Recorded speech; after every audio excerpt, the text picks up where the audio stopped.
Good evening, thrill seekers, and welcome to tonight's presentation of Pussy Fright. Yes, I was going to say more. Right now, I'm going to do that. It's a camp-jastic version, Journey into Terror. Have you ever had an irrational fear, a deep-seated feeling of fright that keeps you terrified of something commonplace or ordinary? Perhaps you're paralyzed by spiders, terrorized by snakes, apoplexed by clowns. Such is the fear of young David Startle, the hero of our story tonight. Our story takes place in 1969 in San Francisco, while a wealthy heiress is prepared to leave her enormous fortune to a finicky feline. But sinister hangers-on have different plans. Prepare for intrigue, drama, and people with a lot of costume possibilities in their very own homes. Our offering next month will be on June 28th, the seminal 5678 Die. Tonight's performance is a benefit for the Ali Forney Center and the LA LGBTQ Center. We're expecting and hoping you'll tip us at Venmo at Pussy Fright, all one word. Feel free to pay whatever you will throughout the performance. And now, ladies and gentlemen, Pussy Fright.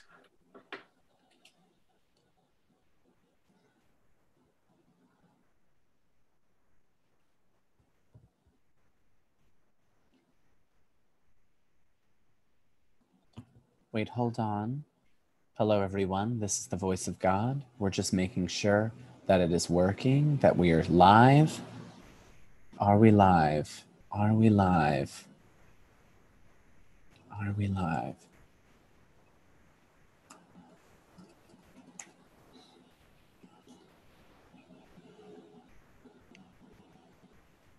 Are we live? Checking, waiting to see if we're live. We're not live. Oh, why isn't this working?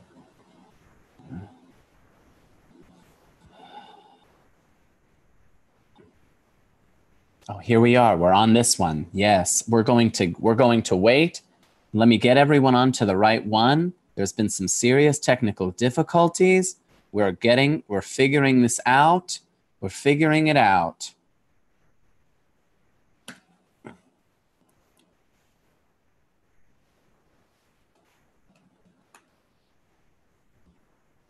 We're just waiting. We're just waiting. Sorry, everyone. Technical difficulties.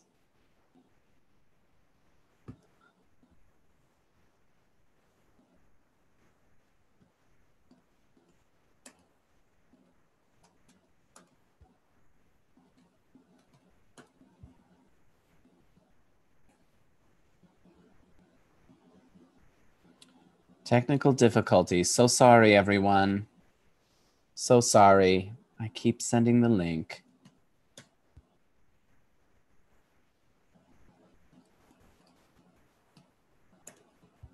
Although the streaming link, when I press copy, sends to the one that they're all at. Yeah, no, it's the one that's working is this one.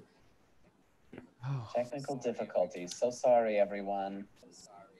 So sorry. I keep sending the link.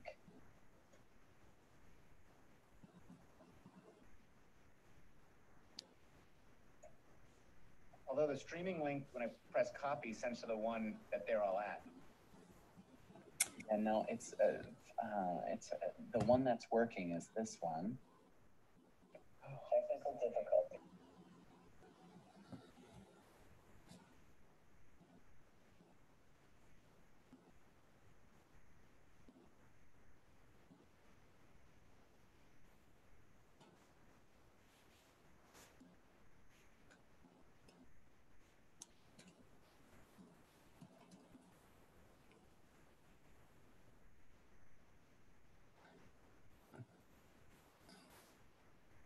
This is what live theater is all about, everyone. This is what live theater is all about. We are getting onto the right page. I'm going to make sure that everyone has it. We're going to wait just a few minutes. We're going to transfer.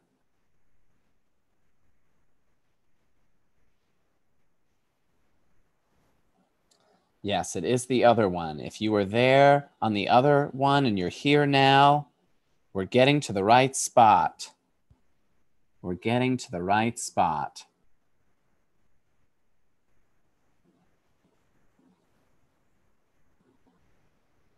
Cast will be starting in just a moment.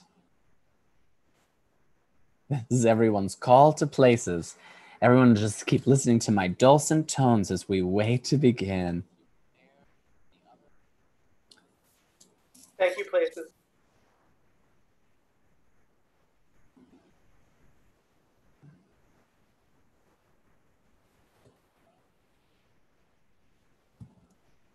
Just waiting patiently. I think everyone's starting to gather.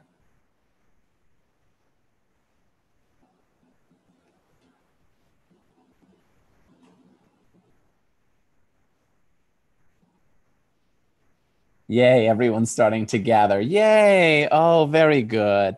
Everyone's starting to join. This is so great. What a treat theater is in the internet age. Okay, well, I think we can officially begin. All right, everyone, here we go. Get ready. It's going to be so good you can't handle it. Pussy Fright, written by Justin Sayre. Interior, Startle Mansion. The year, 1969. The place, a grand house in the wealthy but buttoned-up side of San Francisco as it reinvigorates itself with wild sense of freedom. The Cummingnope sisters, Prudence and Abstinence, sit huddled up on a small chaise in the walkway. They're an eccentric pair with a whiff of a failed aristocracy, or that could be the gym. Both sisters are being questioned by Genevieve Whisk, Miss Dartle's secretary. She's the bright, conservative face of the young woman on the go, someone who wears her pantyhose from an egg. Oh, poor Larissa, how she suffers so. I do hope the dear lady will be all right. So much spittle, and satin being such a finicky fabric. Ladies, Miss Startle's prone to these attacks, as I'm sure you know. Oh, the poor dear. Oh, she will recover. She always does. And Dr. Leakey is in with her now. Now, I'm sure the doctor will ask, what exactly brought this on? Oh, it's all too upsetting. You tell her, Prudence, I can't. Oh, please forgive my sister Abstinence. Unlike her name, she never knows when to stop. We just popped over. Popped? I can't remember the last time you popped, Prudy.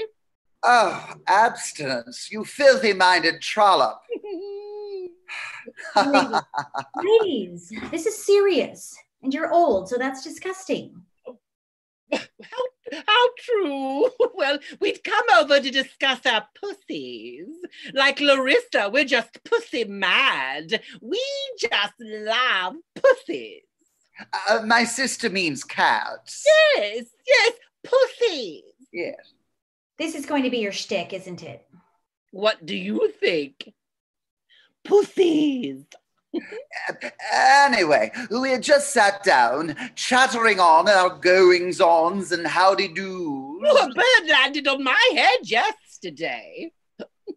As riveting as that sounds, finally I remember that I'd just seen someone of particular interest while out buying some seasonal gourds. There's a stand run by the loveliest young man in the Castro. Always smiling. He sells them at a discount after he's finished with them. Yes, they smell like shit, but they taste divine. I was walking to catch the trolley when who do I see? David Startle, Larissa's nephew. You just swooped right in there, didn't you? Okay. Yes, David Startle. I swear it was him. I worried about mentioning to dear Larissa, and now I see my fears were correct. Yeah, you meant well, even if you did kill her. We know Larissa and the young man had a falling out. It's why she's leaving all her money to us. Yes, as caretakers of her precious pussy, Drinksy. But Abby told me I had to tell her. If there was even a smallest chance of some sort of reconciliation, we had to try. Bathsheba Whelp, 60s, as backwaters you can get until you hit the ocean. She's a woman in constant argument with her hair. She's carrying the cat in question, the glamorous Jinxie the cat. I ain't going in, but that rule don't apply to a cat, do it? Miss Larissa just dotes on this flea bag. Couldn't tell you why. I ain't got no use for it myself. Oh, there's our precious little ward now. Psst, psst.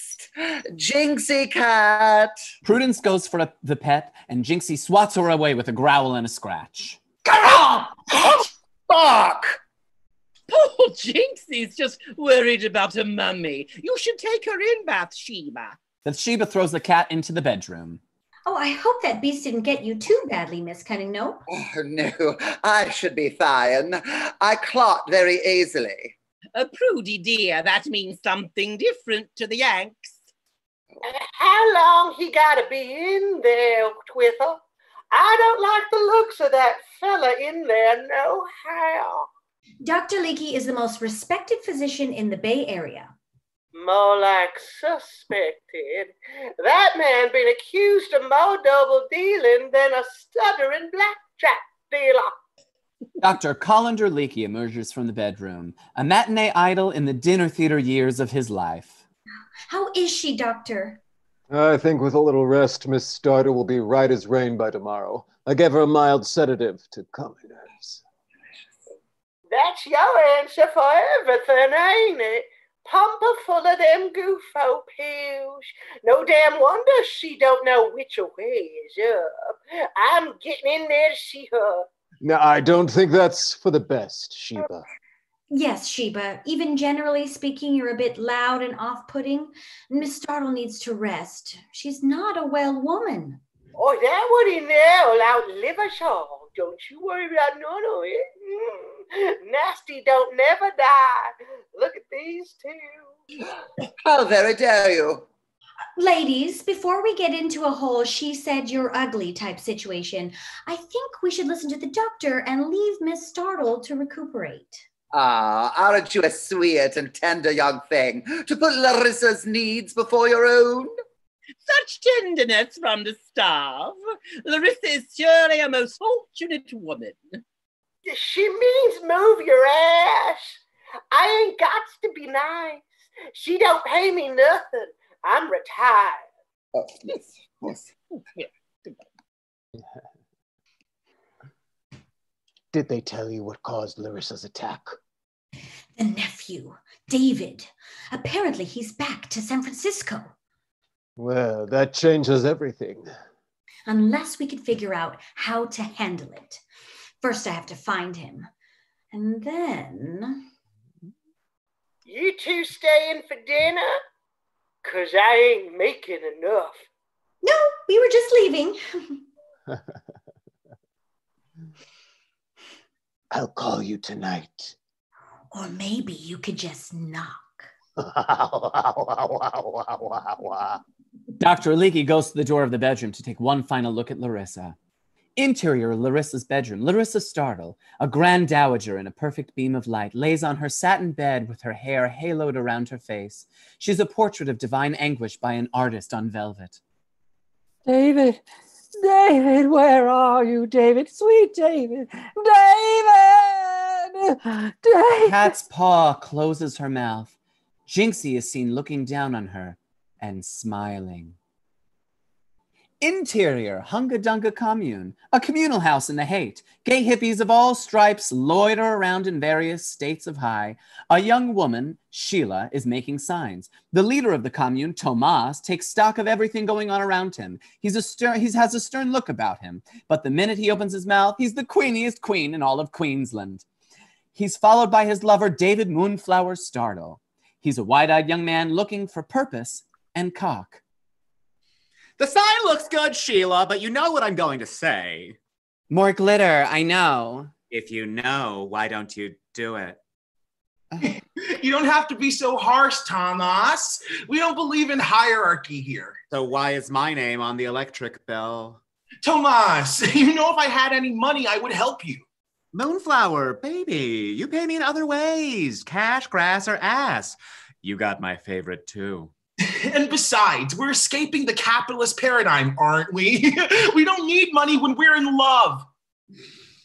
Hey, Tomas, there's a square at the door asking about Moonflower. Me? What does she want with me? Bring her in, Sheila, and I can see your tata. Yeah, you can.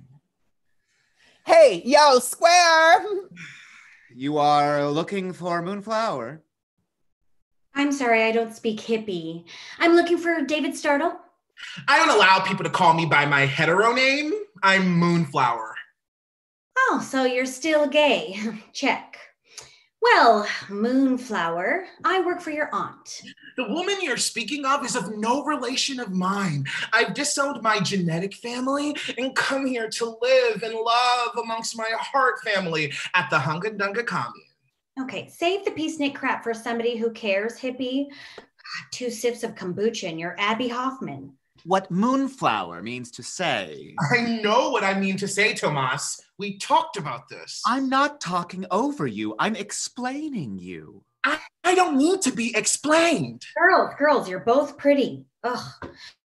Moonflower, your aunt is dying. Oh God, what happened? Hey, which aunt? You never told me you had any aunt. You never even told me your last name was Startle. You're not one of those Startles. He's the last of those Startles, the wealthiest family in San Francisco, which means he's got a lot of money coming his way. Or at least he would if things were different. You said your mother makes Navajo jewelry in Arizona. She does, and it's terrible. Tomas, baby, we don't need that blood money. We shrug off the capitalist system of oppression and greed. How much oppression and greed are we talking about? 50 million. And that's just in the bric-a-brac.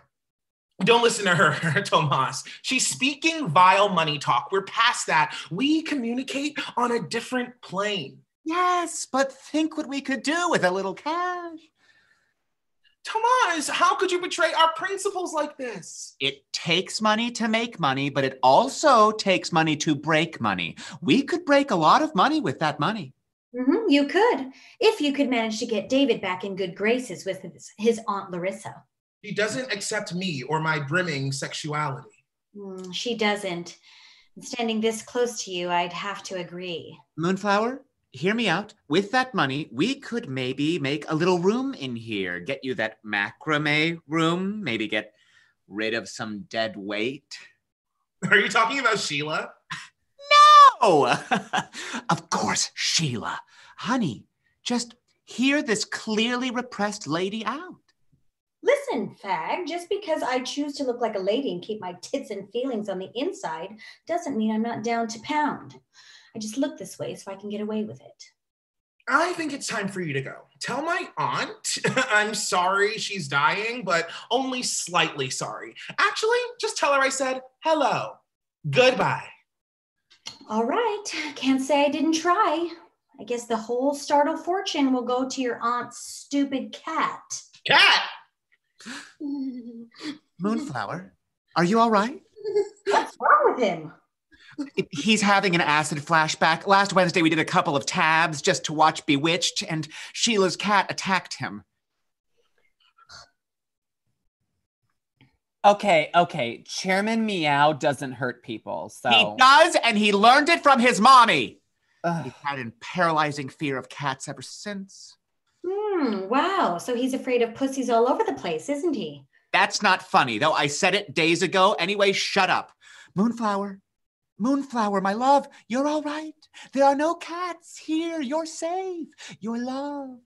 Listen, as touching as this production of Sodomy in Bloom is, I have places to be. If he wants to make amends and get that money, tell him to meet me at my place tomorrow at 12. I'll clean him up and take him to Larissa's myself. I don't want to go. I'll never go back there. Too bad. Then I guess it all goes to the cat. Cat? That is fun. Okay, tomorrow at noon. Be there or stay poor. Interior Startle Mansion, sitting room the next day. Bathsheba wheels Larissa into the living room. Larissa is playing with Jinxie in her lap. Gentle Sheba, you're jostling my poor little Jinxie cat. I ain't afraid of you, critter. I eat worse than you off at the side of the road.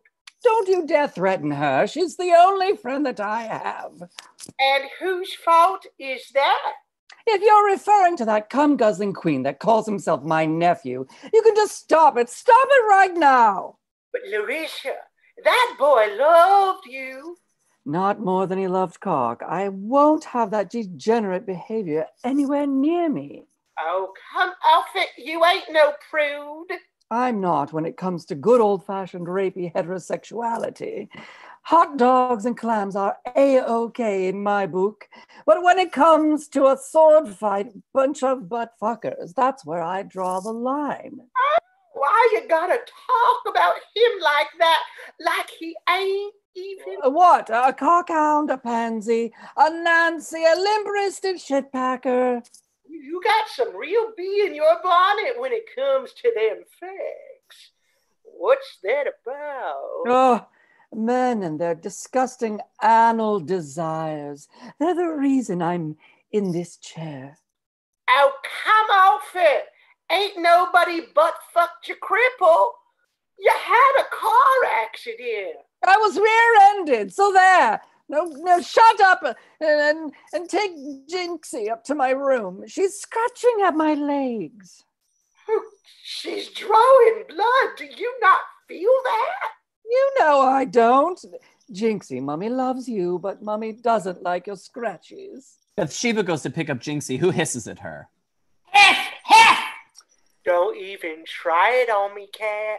I got a good recipe for possum, and I'll bet it can translate real good. Sheba, the door! Ding dong. Sheba! Ding dong. Oh, Miss Startle, I'm sorry to barge in. I used my key. Oh, Dr. Leakey, of course. That's why you have it. You weren't worried, were you? Oh, can you blame me? You gave us all a fright yesterday, and I can't lose my favorite patient, can I? You're sweet to think of me. So few people do, but as you can see, I'm doing much better, Dr. Leakey. We can do away with the formality, can't we? Call me Colander. Colander, of course.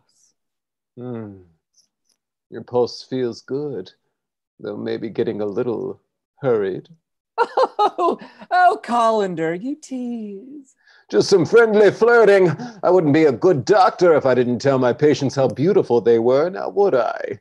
It's part of the healing process. Oh, do you really think I'm beautiful? I want to be your friend, Larissa. Someone you can confide in, someone you can trust, someone you can count on, with an ear that can listen and a shoulder that can take the moisture. If only this chair could.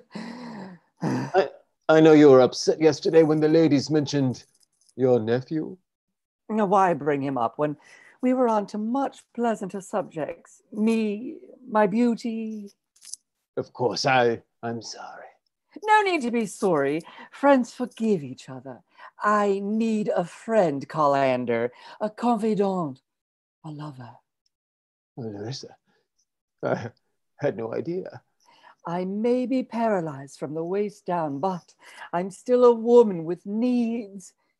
Vaginal needs. Oh, can you feel anything at all? Yeah, down there. No, but even an abandoned house knows when it's Christmas. Take me, doctor.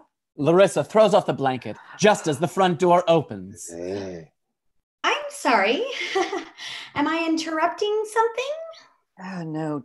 Damn it. What is it, Miss Whisk? Can't you see I was having a friendly visit with Dr. Leakey? I've brought you a surprise. Miss Startle? David? David? I thought you said this was a surprise. This is an ambush. It's nice to see you too, Aunt.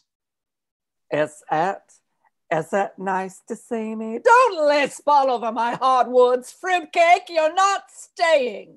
Do you see? Do you see why I had to leave this terrible place? Oh, stop yelling. I can smell the shit on your breath from here. So you're the long-lost nephew, David. I've heard a lot about you. Dr. Colander Leakey, I'm your aunt's personal physician. Don't, doctor. I know where he's been. Yes, David's my nephew. My greatest cock-sucking mistake. A shame to the entire family. You're my only family. Yes, and I'm all still embarrassed. Miss Whisk, while I can appreciate the gesture, in the future, would you remind yourself that a surprise is something along the lines of a dozen roses, not a bunch of wilted pansies? I only came because I was told you were dying. And you wanted to finish me off. Is that it? David, my death will mean nothing to you because you won't inherit a dime. All my money is going to the only thing in this world that has ever loved me. The pharmacy, the liquor store. Is there a society that promotes emotional abuse that I don't know about? Do you hear how this pillow biter talks to me? Get him out of here! Miss Startle, David is your family, the only family you have left. Don't you think you both deserve a second chance? Who says I want to be family with her? I'll have nothing to do with David as long as he insists on living his life as a turd burglar. That stopped being funny when I was 9. Only to you. You know, scientifically speaking, the debate is split on what causes homosexuality. A willingness to shame those you love? A revulsion at the female body when you've been raised by a succubus? No. But you are getting warmer. Some say it's caused by an overbearing mother. Some say an absent father. Both of my parents died when I was a baby. A horrible accident at a county fair. But we sued those tilt-a-whirl people for all they were worth. Well, many doctors are finding that homosexuals can have happy and healthy lives. I'm sure they're very happy. Rectal rangers in bushes all over Dolores Park, swallowing loads at a dirty picture show. I won't have anything or anyone around me who would stoop so low. I'm usually on top. What's the ruckus in here? Davy boy, you come home.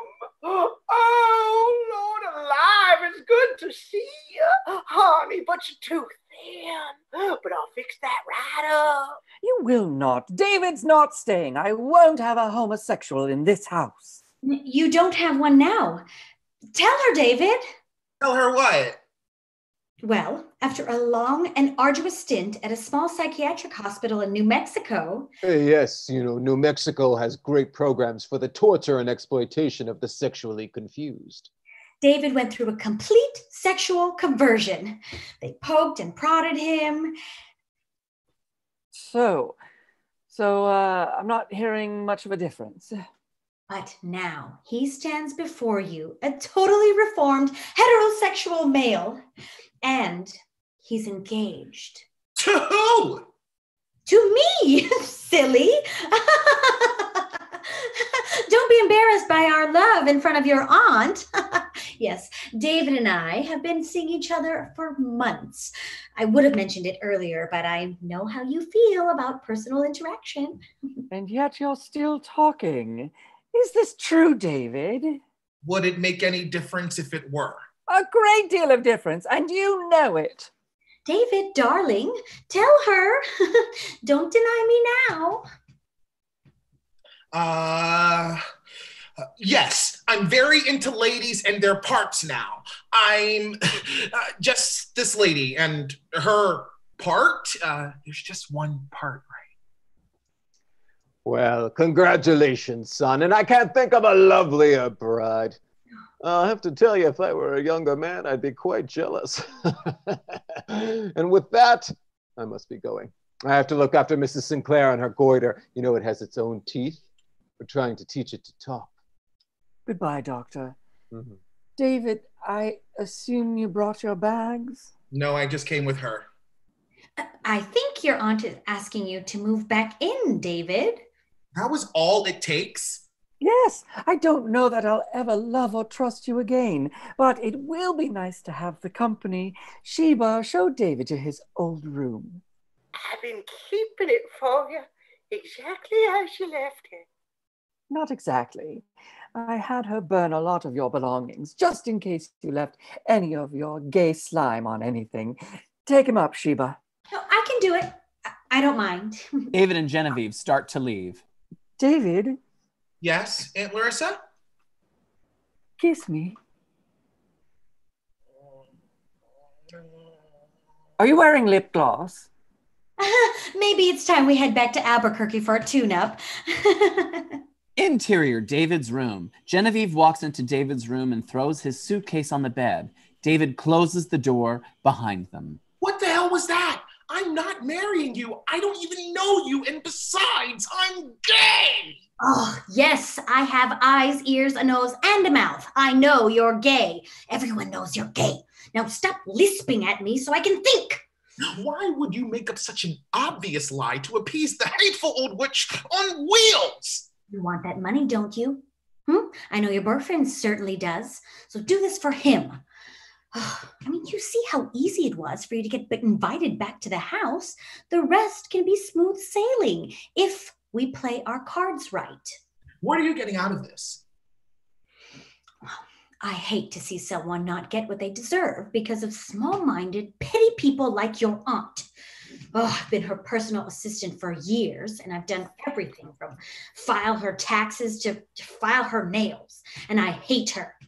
So she dies, you inherit, and I get half. Half? Are you out of your mind? Well, I'd get it if I was your wife. Why shouldn't I get it as your fake fiancé? Well, I came up with the plan and I'm executing it. All you have to do is play along, and in a few weeks' time... A few weeks? What if it's longer? What if my Aunt Larissa isn't even sick? We'll plan accordingly. Well, she's an old lady in a wheelchair. I'm sure we can think of something. Now, you two lovebirds mustn't take advantage of my liberal attitude towards courting. Doors open, feet on the floor. We weren't doing anything. That's too bad. How will you ever convince me that you're really a heterosexual, David? He's kidding. He just had 2 fingers inside of me. Would you like to smell? No, thank you. David will be having dinner at 7. I do hope you will dress appropriately. We still appreciate formality here. Well, look who wanted to come along and say hello to their long-lost cousin. Jinxie jumps into Larissa's lap. David starts to have an acid flashback. Cat! Cat! The room starts to swirl. And David passes out. Interior, Startle Mansion, sitting room. Prudence and Abstinence are having a cocktail with Larissa. Miss Whisk said it might be one of the side effects of David's sexual conversion. He just can't stand the sight of a cat. Pussies? What a peculiar thing to be afraid of. It's called allurophobia, and apparently it's quite common among the lower classes, the Irish. Oh, will that country ever know peace? My dear friends, you see the horrible bind I'm in. If David is truly reformed, I have to welcome him home. He's the Startle heir, and he simply can't abide by my beloved Jinxie. Oh, fret not, darling Larissa. We've always planned to look after Jinxie. Luckily, you're alive now to see us do it. I'm sure she'll get on smashingly well with our little brew up at the manse. This will bring us to an even 18. Oh, yes. And should you ever want her back, you only need but ask. You are too good to me. If only there was a way I could return the favor. Oh, money's always nice. Abby, I'm shocked to bring up filthy lucre while we're here discussing the bonds of friendship. I'm so sorry, Larissa. You know my sister can at times sound so common. I would happily pay you for the upkeep of poor Jinxie. Would $100 suffice? A week? If that's what's needed. Make the check payable to cash. Oh, David, how are you feeling? Fine. I'm sorry. I don't know your friends. I'm David. David, I'd like you to meet Prudence and Abstinence Coming Nope. They're taking Jinxie off my hands. How do you do? Better than you, it seems, my poor boy. Your aunt was telling us all about your dreadful attacks and just the sight of pussy. No, I'm straight now, and I'm getting married. She's speaking about Jinxie, my cat. Cat? Oh, hell, dear boy, sit down. You poor thing. What they must have done to you in that dreadful hospital. It was bad, so bad. But they had great brownies, and I made a friend with a Native American and a renegade named McMurphy. Oh, ooh, he's raving. Well, perhaps it's better if we just left. Dear Larissa, you needn't worry another moment. We'll have Jinxie and all will be well. Won't you be joining us for dinner? Oh, yes, you must stay. Oh, we wouldn't dream of it. We must get home and feed our pussies. And it will be good for little Jinxie to get accustomed to her new home. Another time. Yes. And the check? Here you are. Thank you so much, my dear friends. Thank the nice women, David. Thank you. Sheba has Jinxie all wrapped up and ready for you.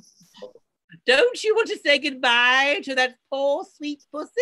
No, it will be too painful. I feel like I'm betraying her. Well, certainly, because you are. Yes. It's better this way. Good night, and thank you again. You really love that pussy. Now, don't you start saying it. It's endearing on her, and most of that's the accent. I'm making a great sacrifice for you, David, and I expect a great sacrifice in return. I already said I'm straight. God. Wheel me into the dining room. I want to talk to you about the wedding. I was thinking June. But that's just in a few weeks. I have an erratic heart, David. I don't know how much longer I have. The slightest shock. Gong! Oh. Vito's, get some while they's hot. Interior Coming Nope's car. Prudence and Abstinence now speak with their true Cockney accents. What a fucking load of shite! A measly £100 and we're out on a bloomin' arse and stuck there with this murderous pelt. Relax, Mole. This is just a setback. We just need to bide us some time till this whole business with a bum chutney blows over. Our greatest grift! Go down the drain! Don't say that. Miss Whisker said that bummer don't stand a chance, if you ask me. And I got instincts, don't I? Oh, you did once, and so did I. Once we was Madge and Moll Twiller, grifters to the rich and famous. Our name was whispered and feared all over the Riviera. And now look at us. Look at how we fucking degraded. We ain't ruined yet, Moll. We just need to stick to the plan. Oh, the plan is gone, Madge. Can't you bleed and see that? The nephew come back, and as long as he's not taking it up the chopper, we's out. He's a poof if I ever seen one. He'll slip up, you mark my words. And when he does, we'll be right there. Larissa always sees us as the best option for caring for this dumb cat. Once that trouser ferret gets caught with a knob in his mouth, that fortune will be as good as ours again. In all the years we've been together, I ain't never steered you wrong yet. Pittsburgh, 48. Oh, let's see, Monte Carlo, 51. Boca Raton, 60. Oh, my bowl cut for all of 36. It was a style and you had a forehead for it. You just got to sit tight and trust me. Abstinence picks up Jinxie from between them. Oh, I guess you're right. Now, what was we supposed to do with this hateful thing? We'll keep her in the closet for a couple weeks till the poofta breaks, and then we'll return her all safe and sound. Oh, she's an ugly bugger, ain't she? Yeah, well, we ain't no prizes ourselves. Well, I don't like her. Not one bit. You hear that, you pitiful shite? I don't like you. Jinxie makes big eyes at Abstinence and then attacks. Get her What the fuck did you do? Absence pulls Jinxie off her face and throws the cat out the window. What? Well, now look what you done. How are we supposed to mind a cat we ain't got? What do you expect me to do? She was bloody killing me! Prudence turns the car around and goes back to get Jinxie. What are you doing? Oh, I gotta get her, don't I? Can't take care of a cat we ain't got. Jinxie, come on out, you fucking cat. Jinxie hides underneath the car and sneaks away from the prying eyes of the coming Nope sisters. Interior, Startle Mansion, David's room. David dials the phone to call the commune. Hello, Sheila? Is Thomas there? She's having a moment. That she feels very oppressive. And you don't even live with her anymore. Tomas, it's Moonflower.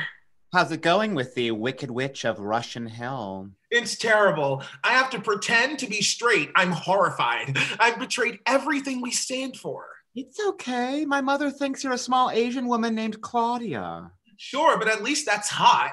This square Claudia's dreamt up, this whole scheme, and now she even has us engaged. Engaged? As in to be married? Yes. Isn't it terrible?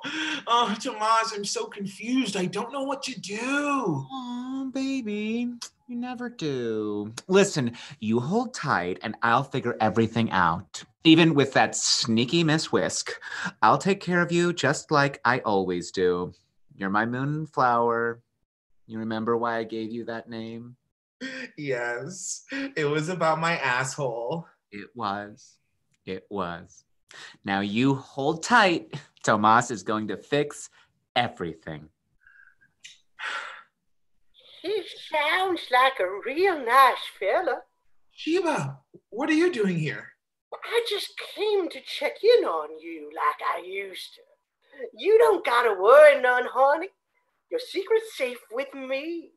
Serves your auntie right, kicking out kin when she done. It's just so good to have my baby home. It's good to be here with you. You give your auntie some time, she'll come around. I've been wiping her old ass long enough to know she don't hold on to much. Is she really sick? Is Aunt Larissa really going to die? Not for a good long time. She got more fight in her than a white lady being told no returns. You don't need to worry none about her. The one you really got to watch out for is your fiancé. Now you be careful on that phone, and you get some sleep. I will. Thank you, Sheba. Well, anything for you, my baby. Always. David tries to fall asleep. It starts to rain outside, and he goes close to the window.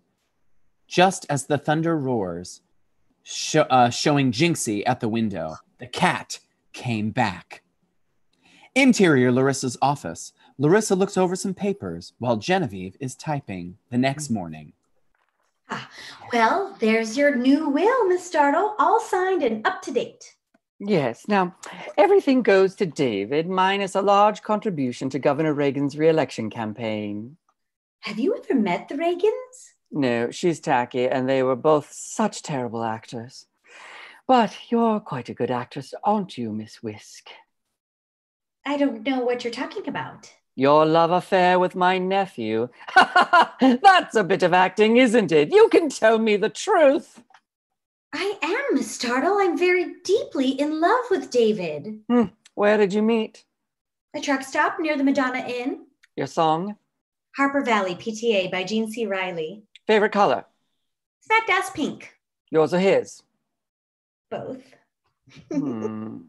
Very good, Miss Whisk. You must understand that I have to be a bit trepidatious.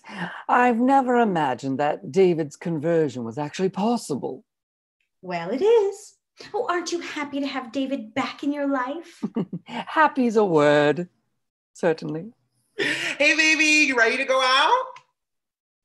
Oh, David, where are the rest of your clothes? You look like a prostitute. That's one of my references, of course. I think what your aunt is trying to say, David, darling, is that your outfit is a little informal for today.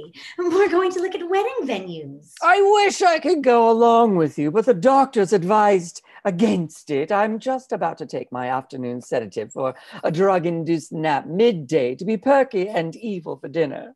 Well, we'll leave you to it. And I'll have this old will destroyed.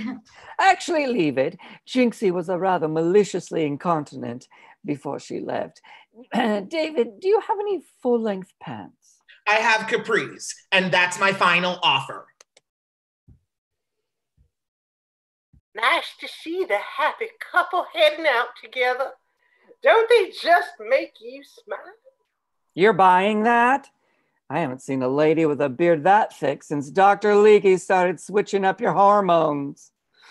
Ah, well, ain't you just comical? Now take your little pill so you can live to bitch another day.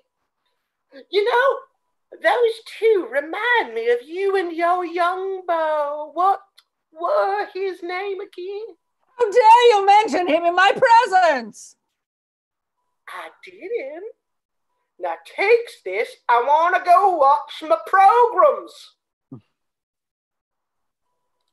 Exterior, the Castro. Genevieve and David walk down the streets of the Castro. I understand we're out on our own, but could you maybe not fuck every man you see? Why won't you let me have anything? I just don't understand why you people need to be this promiscuous. It's disgusting. Oh, God, I think that man is drinking that other man's urine. Oh, that's Kurt and Theo. They make the most beautiful drapes. It's not all mindless animalistic sex and musicals, Jenny baby. There's also bingo and cocaine. Okay, neither of which you have time for. Now, you're being too obvious with your aunt. We're still not out of the woods yet. Are you asking me to butch it up? How about a little less Liberace and a little more Lee Marvin? Oh, wow. I'd fuck Lee Marvin till I cat ballooned all over him. You really have to ruin everything, don't you? Moonflower! Tomas, what an unexpected meeting here in the Castro. What are you doing here? Oh, I was just in the neighborhood selling some gourds now that I'm done with them. Okay, cut the shit, Queen. What if someone sees you two together? What's the problem with that? Unlike you and David, we are really together. It's been the best 3 weeks of my life. That's like a year in gay time. Okay, listen, you bum bandits. I am doing this for one reason and one reason only. I am getting my share of that startle fortune, and I won't let this little meeting of the hairdressers union ruin that. Now, see, if you opened with this, we could have been friends. Listen, Tomas, she's right. We need to play it cool. Just until my aunt dies, we can do that. Can't we? We can. Good. Now I'm going to get to say hello to my friend Jerry. Moonflower told me all about the engagement ruse, but you don't actually think you'll have to go through with it, do you? Actually get married? Well, it depends. Why, are you worried? Or maybe you're just jealous. Where did he go? David is getting nailed from the doorway of a shop. I'm listening. Get out of there. Don't tell me. Tell him. The man finishes. Okay, you're threatening me, but that doesn't bother you? Oh, I'm only emotionally possessive. We're free to express love with our bodies to whomever we want, whenever we want. But let me warn you here and now, you that girl-looking whore. You do anything to hurt Moonflower, and I will end you and that bubble flip, which looks great, by the way. See, I wanted to hate you, but I just can't. Goodbye, Moonflower. I love you. I love you too. David is getting railed again. And Jerry says you still have his crock pot. Give it back. Interior kitchen. Bathsheba is watching TV and smoking. I don't care if he is a blood-sucking vampire. Barnabas Collins can get up all in this here. Oh, damn. Interior front door. A black gloved hand opens the door. It's Dr. Leakey. As he steps back through the door, Jinxie runs through and gets back into the house. Dr. Leakey enters and makes his way upstairs. He is halfway up the stairs and he trips with a thud. Interior kitchen. Bathsheba continues to watch without hearing the sound. The stairs. Dr. Leakey sneaks up the stairs, heading to Larissa's room. Jinxie is following right behind him. She runs in front of him and trips him. Who let you back in the house? Dr. Leakey picks up Jinxie, who scratches his face. He throws her off into the distance. She howls. Interior kitchen. Bathsheba hears the cat, puts out her cigarette, and goes to see what's going on. Interior Larissa's bedroom. Larissa is sleeping. No, I don't want to sing Showboat again, huh? If I love you, no, I want to make love. Why won't you make love to me? Dr. Leakey enters and takes a syringe out of his jacket pocket. He moves towards Larissa. Oh, I want to see you while we make love. Why are all the lights out? And why do I have to wear this mustache? Oh. Everything all right? Oh, yeah. Sheba, I was just checking in on my favorite patient. Didn't you hear me come in? No, I didn't. But that was the plan, wasn't it, Doctor? I have no idea what you're talking about. No, but I bet that sticker in your hand sure does. You better get out of here before I call the police. Now, you do not need to do that, okay? This is just vitamin B. See for yourself. Holy fuck! You're hurting my arm! Now, you'll only feel a prick. Bathsheba swings at him, but Dr. Leakey ducks. He injects her with the needle.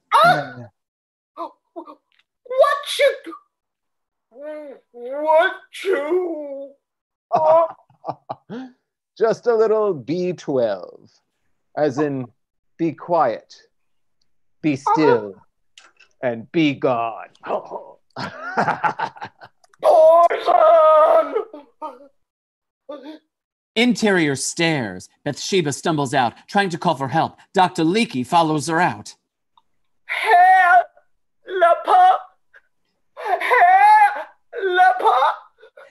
Bathsheba stumbles over to the stairs and trips over Jinxie. Bathsheba falls down the stairs to her death. Nice one, cat. Dr. Leakey kicks Jinxie. Hello, yes. Oh, come quickly. There's been an accident. Interior Startle Mansion. Later, a very distressed Larissa sits in the living room being questioned by Detective Jackie Sminsk, a crackerjack lady cop. Dr. Leakey stands behind her, offering a comforting hand. Forgive me, Detective. I'm still a little groggy from my sleeping medications. This is all so shocking. It's all right, Mrs. Startle. Take your time. I'm Lady Detective Jackie Smisnik, and compassion and patience are all part of the job. Plus, I get a siren for my Buick. When I fell asleep, poor Sheba was alive, and now I'm awake and everything feels like a nightmare. But it was you that found the body, Dr. Leakey? Dr. Leakey is my most trusted friend and confidant. I trust him implicitly. Of course you do. People trust doctors. It's sort of a blanket statement in that it covers many people. Generally, that's true, and it is our privilege to serve. Now, if you'll let me, I have to check on Mrs. Pomeroy and her facial fungi. She's been particularly mossy with all of this humidity. But I mean, that's the thing. Should we? All doctors? What if there are some doctors you can't trust? Well, doctors are people. Sure, but we don't think of you like that, do we? You deal in life and death. For that, we sort of think you're better than regular people. But what if you're not? Can doctors be jerks? I assure you this one isn't. No, thank you, Larissa.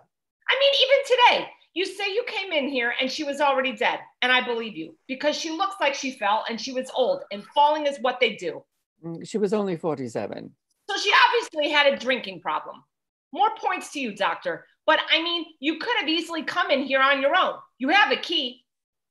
Well, it's preferable in certain cases and with certain patients. Are we done talking to me?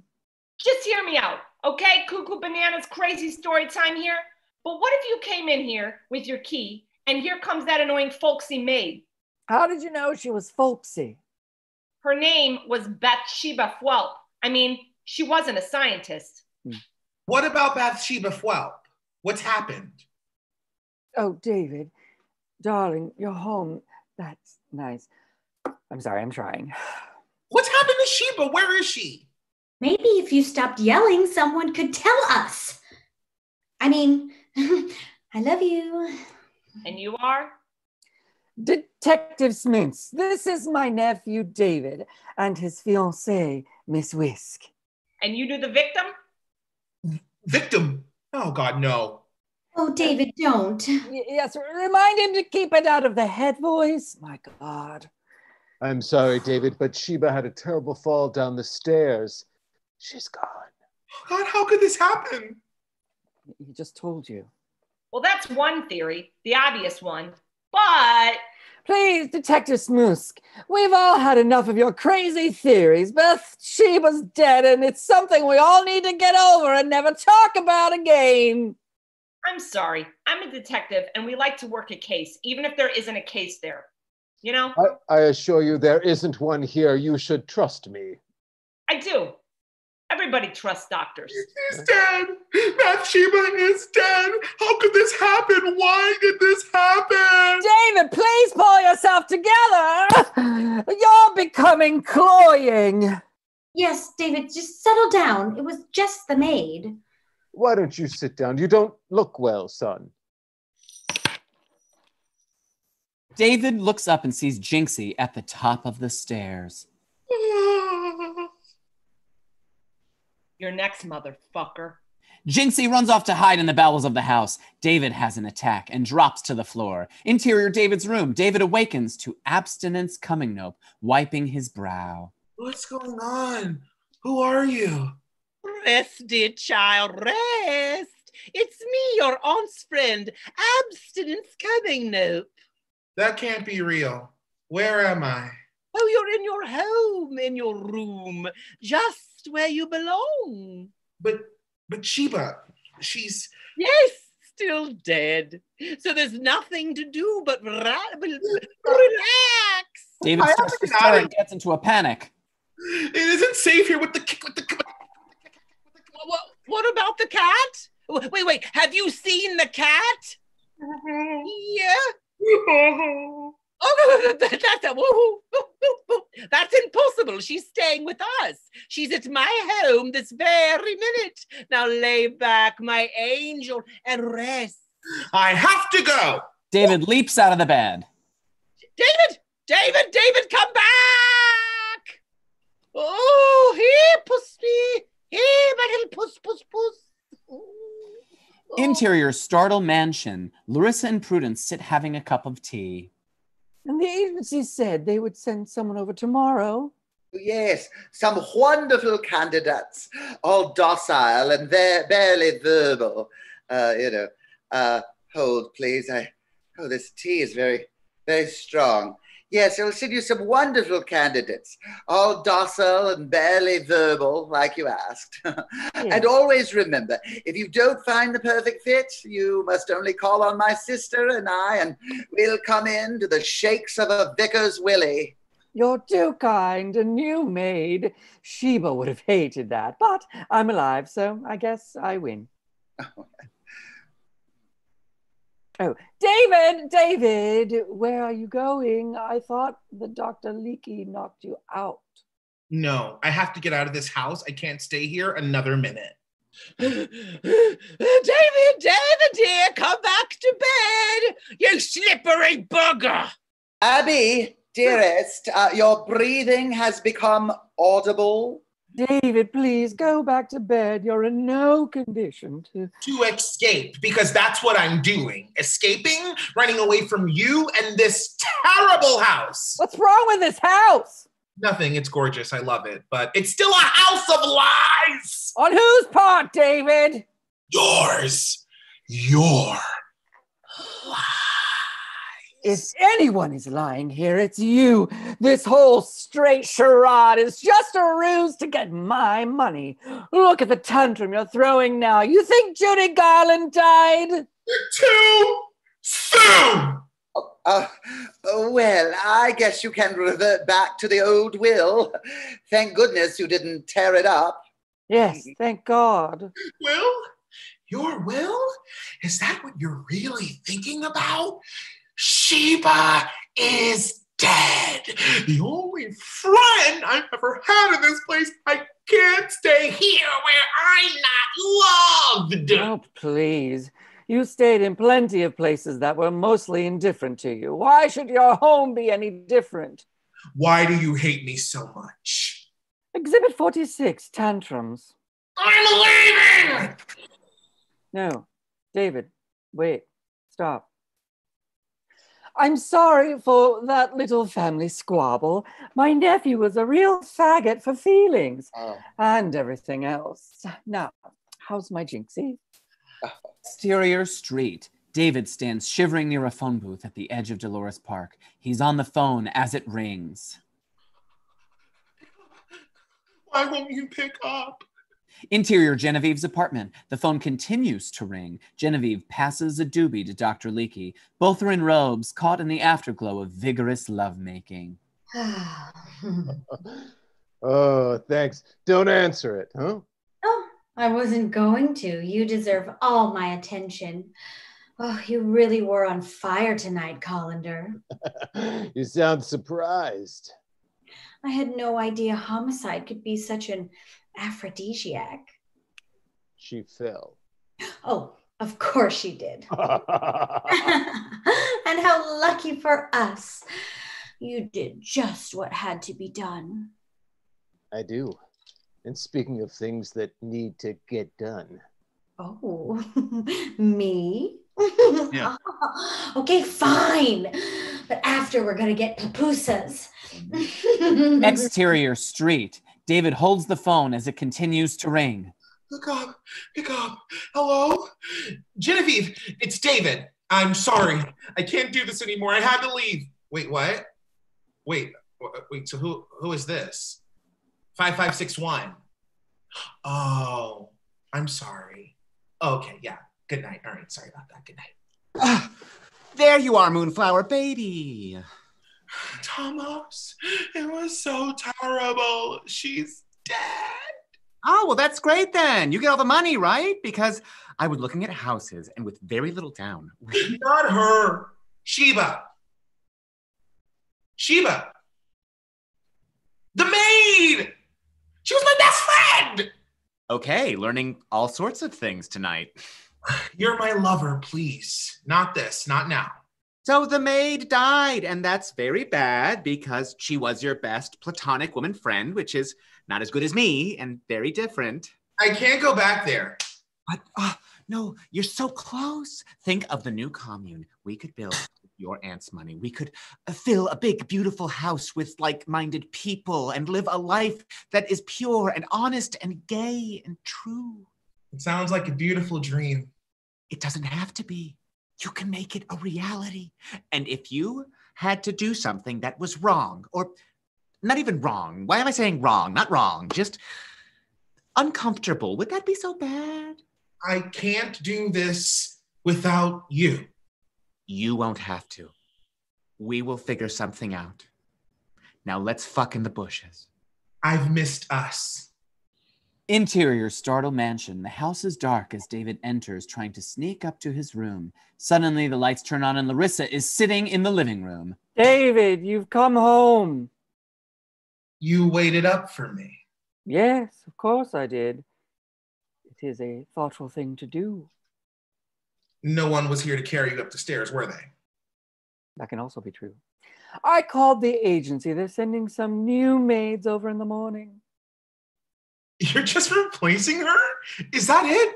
Like she doesn't matter to you at all? Of course she mattered to me. I may carry on a stoic exterior, but I feel, David. I feel very much. God damn it! I feel so much, not there, but in here. If I'm honest, Sheba Whelp was the greatest friend I've ever had, and I know you love her just as much. Good, I do. So see, this is a terrible inconvenience for both of us, but perhaps we can use this moment. I'm going to bed. David, please. Please, I'm trying to make things right. Always trying to make things right into something that they're not. What if some things are just what they are? David, please don't leave me. I'm tired of being alone, and I believe you are too. I'm not alone. I have Genevieve. Yes, how lucky for you.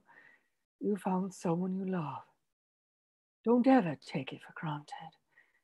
I know only too well what can come from a loveless life. Have you ever wondered how I came to be in this chair? No, I thought you were a talking car until I was 12. I was quite beautiful in my youth. People said if you closed your eyes and said her name, I looked just like Hedy Lamarr. I was so popular. All of the starter children were. A beautiful, wealthy, popular family. Everyone hated us in their own way, but we didn't care. That's how great we truly were. I met a boy, a beautiful boy with raven locks like yours, who made me feel so special, even more special than I already knew I was. He would buy me dresses and fix my hair and hold my hands when they weren't disgustingly clammy and needy. Oh, so he was gay. What? How did you get that? Buy you dresses. Did he show you how to wear them too? I needed to learn to walk with more poise. His mother was a very famous majorette in her day. Oh, so he was the gayest. No, he promised to marry me. He was going to propose, but... But as in the thing that he likes to put his dick in? No, he got a job working at the costume department of Metro-Goldwyn-Mayer. Hollywood called my poor darling Carol. He was a boy named Carol. I tried to follow him. I even stole my father's car, determined to drive to Hollywood to be with my beloved Carol. We would live in sin, and he could finally kick that terrible roommate Terry out and all his marionettes. I am not even this gay.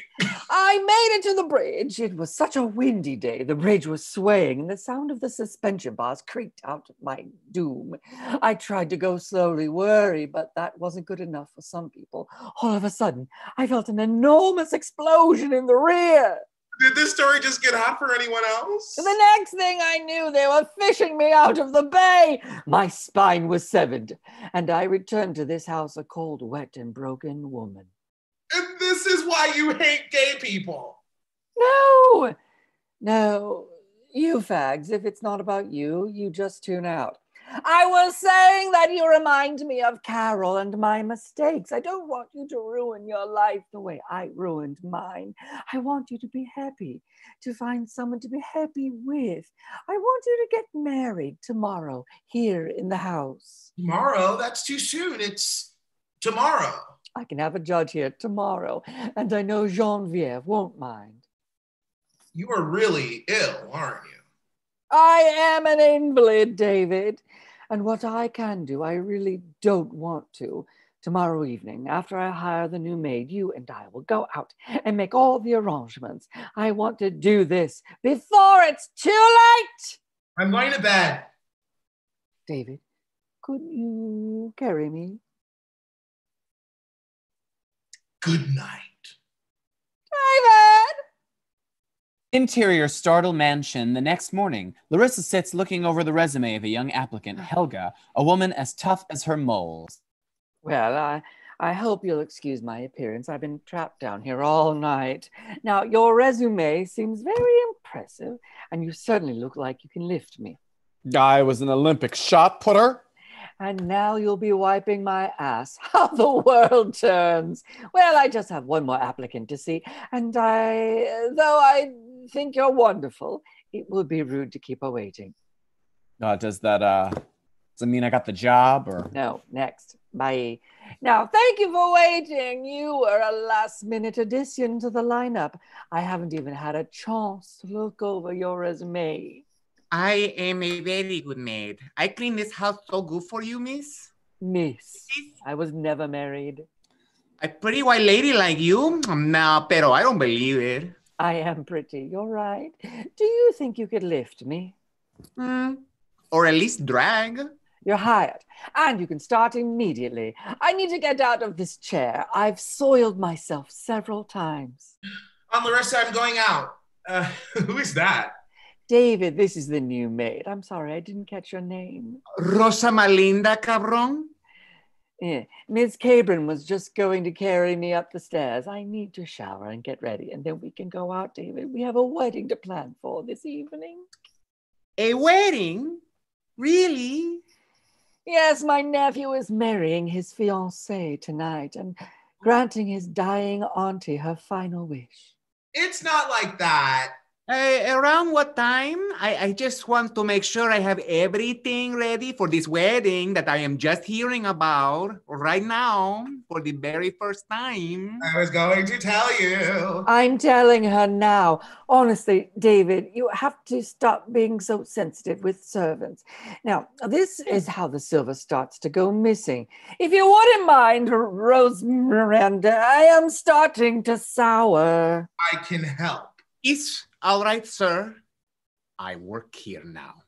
Tomas hoists Larissa out of the chair and drags her up the stairs. Oh, no, you're making my mess a whole lot worse. Interior David's room. You were the one who told me I needed to come back. Yes, but I didn't know you were getting married. She sprung it on me last night when I got home. I swear to you, Tomas, I need you. Don't you feel how I need you? David pulls him close. Well, now. I have to take her shopping in a few minutes. That's all I need. Moonflower, I call you that for your... My asshole, I know. Yeah. All right, but be quick. And if it gets messy, I'm sorry, but I had literally no warning. There you are. Why are you standing so close to the maid? I hope he's not draining your energy, Rose Miranda. Well, I was about to. David, come along. I've made a list for all our errands. It's such a pretty day. I think we'll walk. Or at least you will, behind me as you push. You still want to try? David, stairs! David unzips.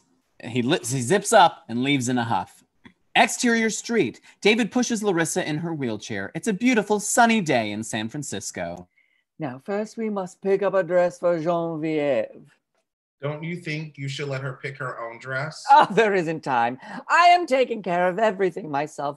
All either of you have to do is merely show up. And sign our lives away, but yeah, sure. At least there'll be cake. That's next on my list. See, we are working very well together. Now push! Interior Startle Mansion. Another black glove comes around the door. Then 3 more. The Cummingnope sisters are breaking into the house. Interior kitchen. Tomas cleaning. Ese maricón mentiroso. Interior Startle Mansion. Prudence and Abstinence arrive in their old cat burglaring outfits that look like the road company of Waiting for Godot with masks. Here, puss. Here, puss.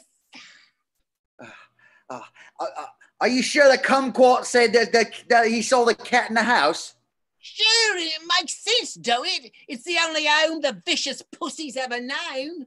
The cat or Larissa? Don't make me laugh, Madge. We need to find that bugger and lock her up someplace safe. Hey, let's check the upstairs. She's probably hiding under a bed or something. She's a cat. She can't be that hard to find. We're cat burglars, ain't we? I said, and I heard it. I was being polite. Now come on. They rush upstairs. Interior front door. Another black glove comes around the door, but now it's Dr. Leakey. Hello? Hello, Larissa? David? Oh, good, because I got a little turtle head poking out. Dr. Leakey runs to the bathroom. He slams the door, going down to the kitchen. Interior, Larissa's bedroom. Oh, fuck! Ooh, what? Is that a door slamming shut? Oh, no! Fuck! The jig is up! All right, now let's make a pitch for it, shall we? What about the cat? Well, she ain't in here, is she? You check the office and I'll check the chufter's room. Then we're out the door and out, you hear? No silly business. Oh, you were the one trying on her brassieres. You know I need better support, and don't you know it? Found one me tits in the kettle yesterday. Ah, 1 lump of 2. Do you wait for these times to bring out your B material? Honestly, Mole. Prudence slaps her a la Mo of the Three Stooges. Now, go make with the looking and then we go. I thought that was fucking clever. Interior kitchen. Dr. Leakey comes out of the bathroom, drying his hands. Woo! God, I'm glad I didn't do that in my own house. I take it you didn't hear me come in. Oh, sorry, mister. You looking for Miss Larissa, pero she no home. You must be the new maid. You're a real upgrade from the last model.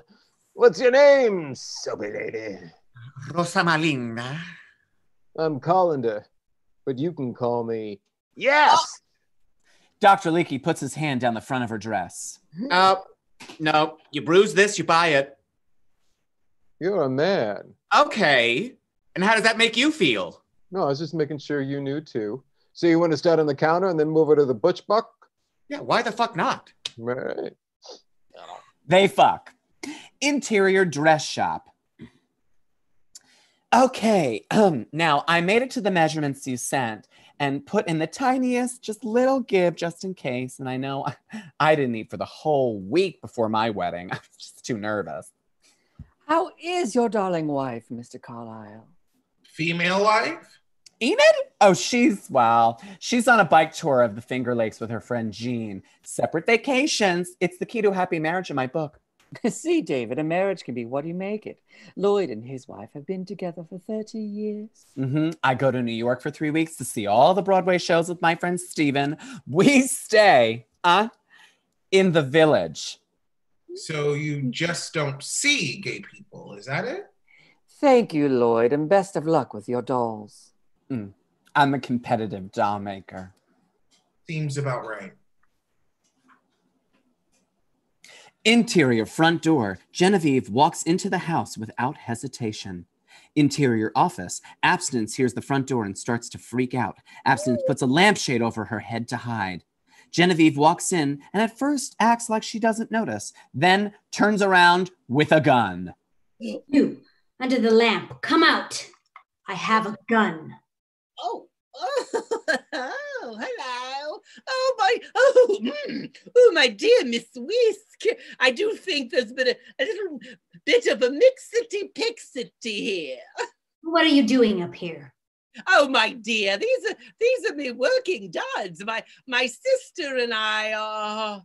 Coy, all more. That mollycoddle room is swank. Dearest sister, I was just telling the lovely Miss Whisk. And my gun.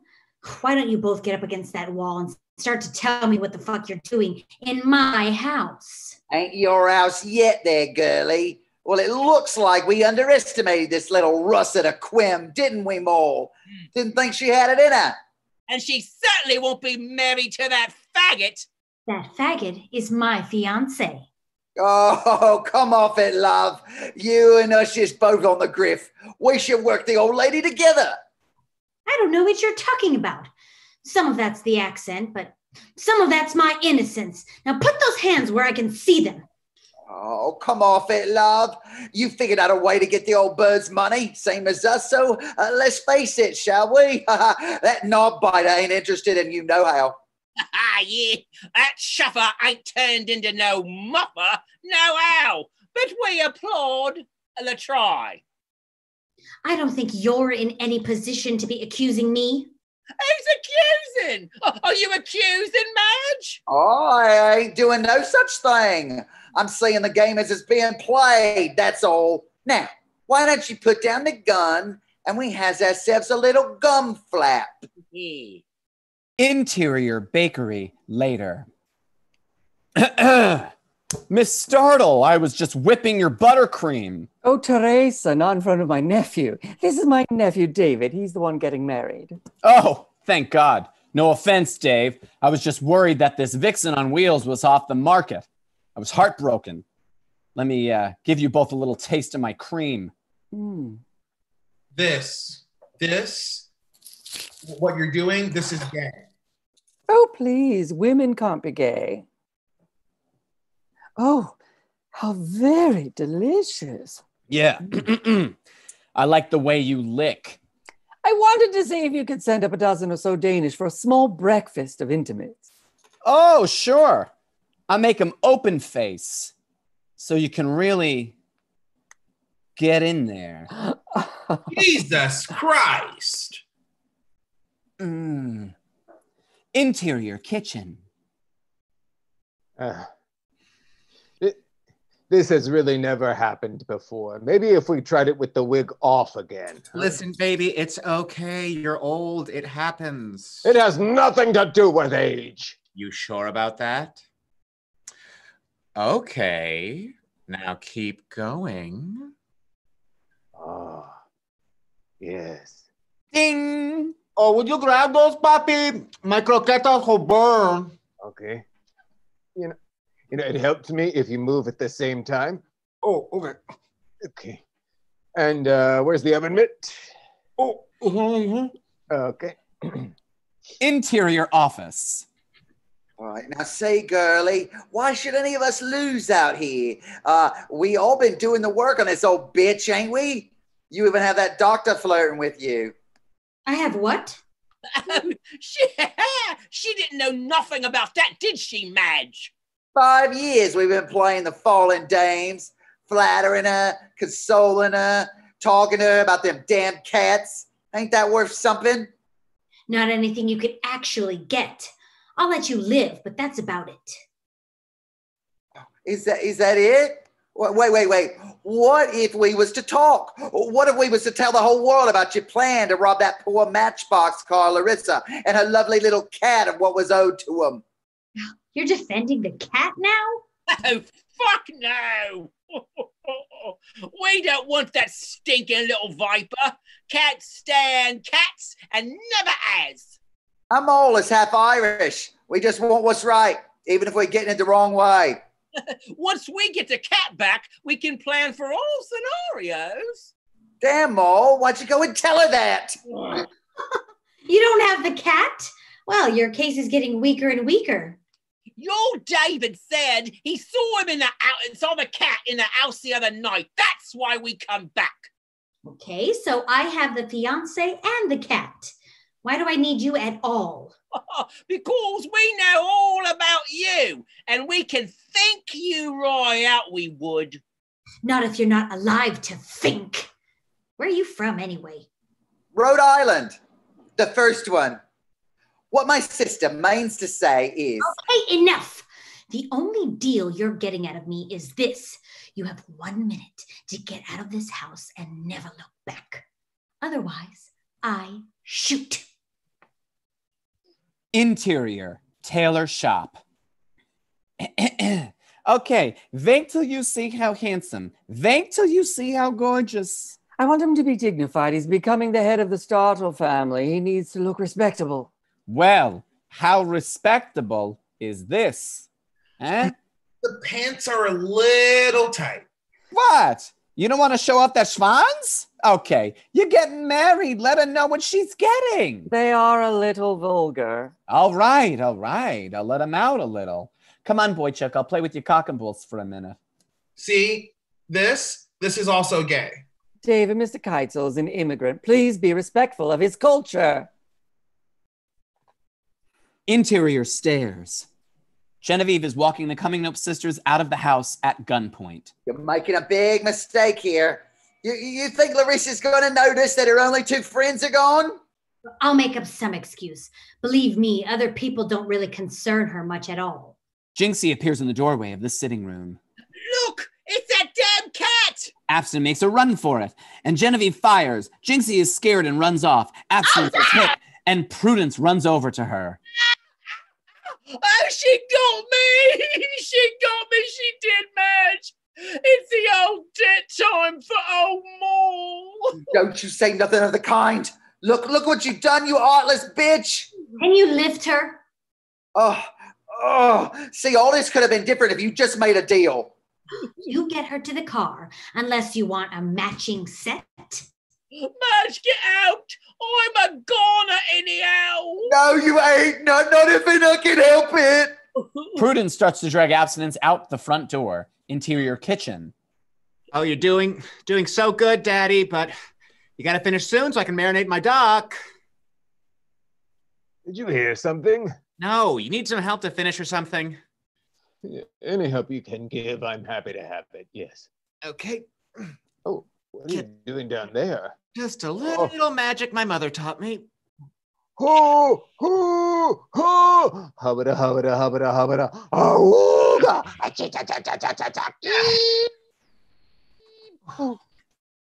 Oh, that was incredible. Yeah, sometimes you gotta push the button if you want to get where you're going. Now go, I have to braise these greens. An exterior, Coming Nope's car. Prudence drags Abstinence to the car and struggles to get her inside. You're going on a diet the minute we get home, Mole. I won't eat nothing ever again, I promise. Oh, don't talk like that. Don't you ever talk like that. Prudence opens the door and Jinxie jumps out of the car. Jinxie attacks Prudence, who throws her off. Oh, damn cat. It's not time, leave her. They get into the car. Interior stairs. Oh. Genevieve, how long have you been here? Long enough. Well, tonight's the big night. Are you nervous? No, why would I be? Everything's worked out exactly as we planned. Oh, good. Soon you'll be Mrs. Startle, and all of this will be ours. Oh, ours? Why ours? I saw what you did. And you were trying to flirt with Larissa. Well, yes, but I'm a doctor. That's my job. What? Marrying the old bitch and cutting me out completely? You've got to be kidding. I tried to poison the old witch just 2 days ago. I don't try. I do. Where are you going? Dr. Leakey pulls Genevieve to him. No one runs out on Colander Leakey. Ugh, let me go. Oh, Genevieve, stop. A gunshot is heard. I said let go. What have you done? What have you done? Just what needed to be done. You understand, don't you, Colander? Genevieve shoots him again. Interior, the Coming Nope's car. They're driving to the hospital. Oh, just you hold on, Mole. I'm going to get you in there. It's 2 flicks of a sheep as fast as 2 sheeps of a sheep's asshole. What? I don't know. It's too late, Madge. We had a good run of it, we has, but this is the end for me. Oh, don't you say that. Don't you say nothing like that. You hear me? Don't say it. We lived a life together, Madge, and maybe it weren't by the rules, but we made up our own, didn't we? We sure did, Mole. You remember that grift we pulled in that old lady from Melbourne? Oh, yeah. Devastated her whole family. Yeah, and we spent all that money on cocaine and all that. Them were good times. It was. And we can have them again. If only. Oh, Molly. Don't play no games with me now. I'm pulling this car over.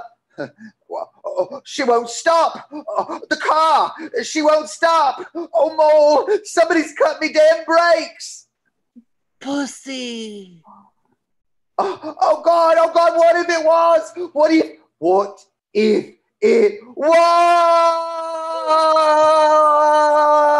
The car drives off the cliff as the Coming Nope sisters are killed. Exterior, Startle Mansion. Jinxie is sitting on the front step waiting for Larissa and David to get home. Push a little harder, David. I'm going to twiddle in my chair. Isn't that what the bag is for?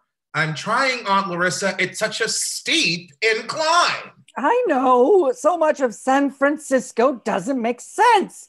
Oh, will you look who it is? David, look, it's Jinxie.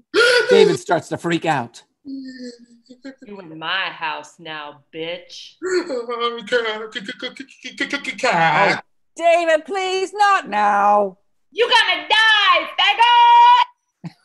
Larissa's wheelchair starts to slide down the hill as David falls to the ground. Oh, David! David, somebody help me! Help me! Larissa grips onto the iron fence, trying to keep herself from sliding down the hill. Interior in the hallway. Genevieve pushes Dr. Leakey's dead body into the hall closet when she hears Larissa's scream. Help! Please help! Help! Here. I am the new maid. Oh, help me, please! Help! Tomas runs to the door, but Genevieve stops her. If you wait, this could all be over very soon. He runs out of the house. Exterior, Startle house. Larissa is barely holding onto the fence when finally she can't hold on any longer. Larissa falls back in her chair and starts careening down the hill. She's almost about to die when Tomas saves her at the last minute. I got you, miss. I got you. Interior, David's room. Later. David is huddled in the corner of the room, terrified. Tomas enters and rushes to him. You have to help me. The cat. Moonflower, stop. There's more to worry about than some cat. I'm getting us out of this place. Pack up your things and I'll pack up your aunt. Larissa, why? Well, I can't leave her here. Your fiance will kill her. I'm surprised she hasn't tried already. She'll never accept us. I saved her life. She'll have to. You stay here and get ready. I'll be right back. I love you, Thomas. I love you, Moonflower. Stay here. I just have to get my duck out of the oven before it gets dry. Tomas leaves the room. David is still huddled and alone. Jinxie comes in around the corner. Get out! Leave me alone. We've had this dance from the beginning, bitch. I'm gonna wreck you. Leave me, please. Thomas, someone help me. No one can hear you scream, David. You're mine now. Genevieve comes to the door and locks Jinxie in. There's nowhere for her to hide. Interior, Larissa's bedroom. Rosie Perez, do you think I should have my hair up or down for the wedding? I told you, miss, ain't going to be no wedding. We got to get you out of here. Nonsense. Why should I leave? I know, but it's not safe for you here. Have you heard from Dr. Leakey? He should be here by now. No, I no see him. I'll be right back. My crush are burning now. Tomas rushes out. Interior closet. Dr. Leakey is still alive and tries to open the door. He starts scratching at the door and Tomas comes down the stairs. Tomas hears the scratching and goes to the door. There's that fucking cat. Oh my God, Dr. Leakey! Behind you! A large rope is twisted around Tomas's throat and he is choked to death. Interior stairs. Genevieve makes her way up the stairs after killing Tomas. She takes off the gloves and goes to Larissa's room. Interior, Larissa's bedroom. Genevieve knocks and enters. Is it all right if I come in, Miss Startle? Genevieve, my dear, of course. I don't think it's bad luck for me to see the bride. Where's David? Hiding out in his room. I think he's nervous. I thought I would come in and escort you down the stairs. It could give us one last moment together. You're so sweet. I am so grateful to you for marrying David. I know he'll never be straight, but at least now he'll have to pretend, and that will torture him emotionally. That will be a great comfort to me when I'm gone. I'll make sure to let you know how it works out. Interior stairs. Genevieve pushes Larissa into the hallway. There's a pounding on David's door. Please, someone, anyone, let me out! David, what's going on? Oh, I locked him in there with the cat. I figured it would finish him off for a bit. Finish him off? What are you talking about? Revenge, Larissa. Revenge for years of torture and abuse. Being treated like less than human. Watching you heap praise on that stupid fucking cat. Miss Whisk, please, you're frightening me. Oh, am I? Me, the poor little personal assistant? I mean, what could I do? What could I possibly know? Maybe someday my kind and me will have the power to write thinly veiled pop novellas and really settle the score. But until then, this is my only recourse. Genevieve, what are you talking about? This has all been a game, and they were all in on it. That's right.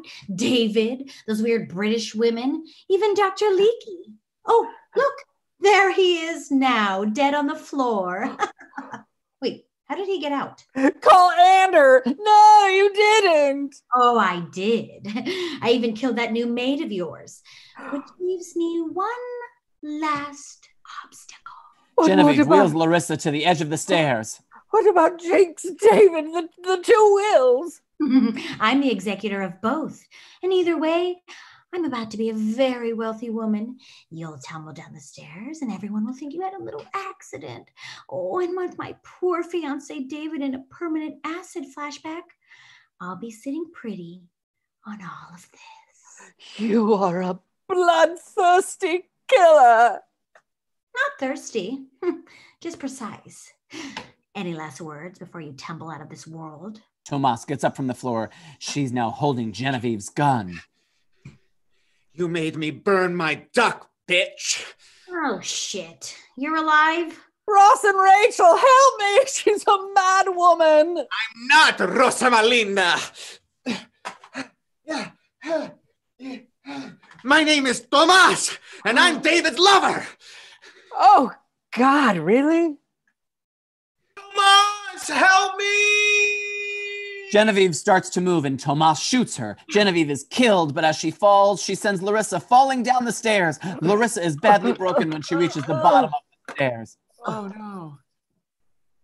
Larissa, you all right? David! David, he's trapped! Larissa dies. Tomas runs up the stairs and bangs on David's door. Interior David's door.